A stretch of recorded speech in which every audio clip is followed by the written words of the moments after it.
सफला एकादशी व्रत कथा।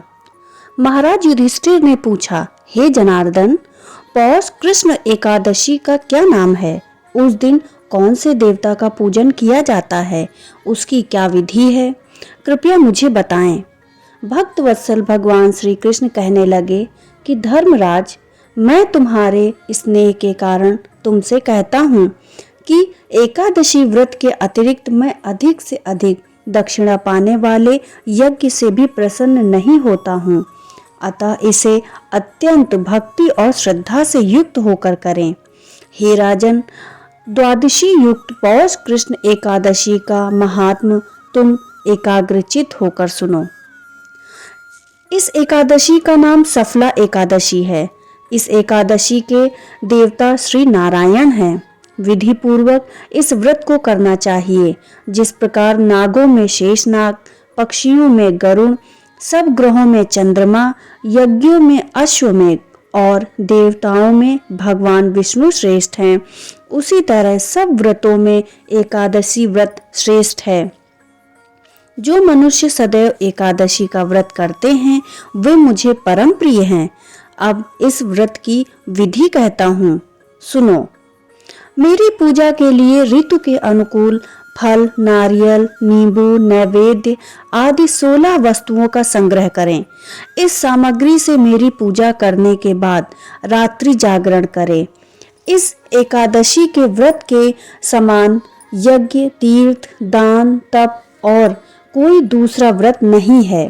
5000 वर्ष तप करने से जो फल मिलता है उससे भी अधिक सफला एकादशी का व्रत करने से मिलता है। हे राजन, अब आप इस एकादशी की कथा सुनिए। चंपावती नगरी में एक महिष्मान नाम का राजा राज्य करता था। उसके 4 पुत्र थे। उन सब में लुम्पक नाम वाला बड़ा राजपुत्र महापापी था। वह पापी सदा पर स्त्री और वैश्यागमन तथा दूसरे बुरे कामों में अपने पिता का धन नष्ट किया करता था। जब राजा को अपने बड़े पुत्र के ऐसे कुकर्मों का पता चला तो उन्होंने उसे अपने राज्य से निकाल दिया। तब वह विचार करने लगा, कहाँ जाऊं, क्या करूं? अंत में उसने चोरी करने का निश्चय किया।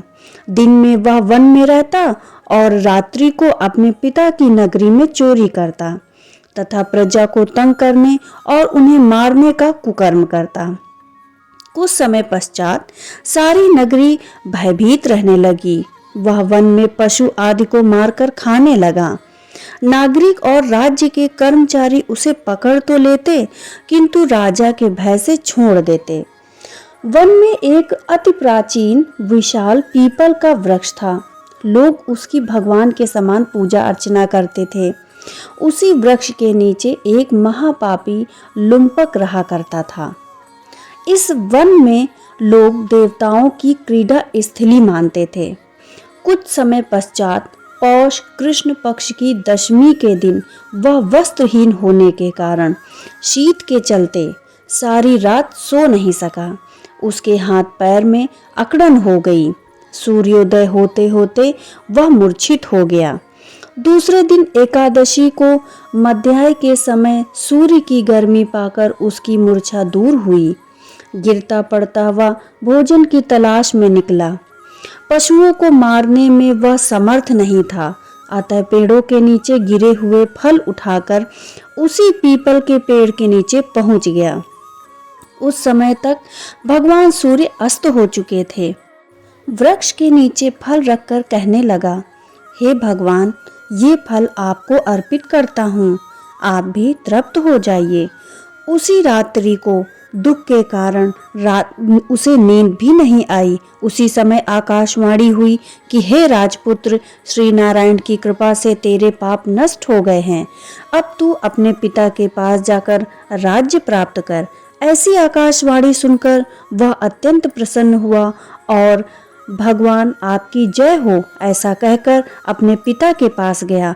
उसके पिता ने प्रसन्न होकर उसे समस्त राज्य का भार सौंप दिया और खुद वन में तपस्या करने चले गए। अब लुम्पक शास्त्रानुसार राज्य करने लगा। उसके स्त्री पुत्र आदि सारा कुटुंब भगवान नारायण का परम भक्त हो गया।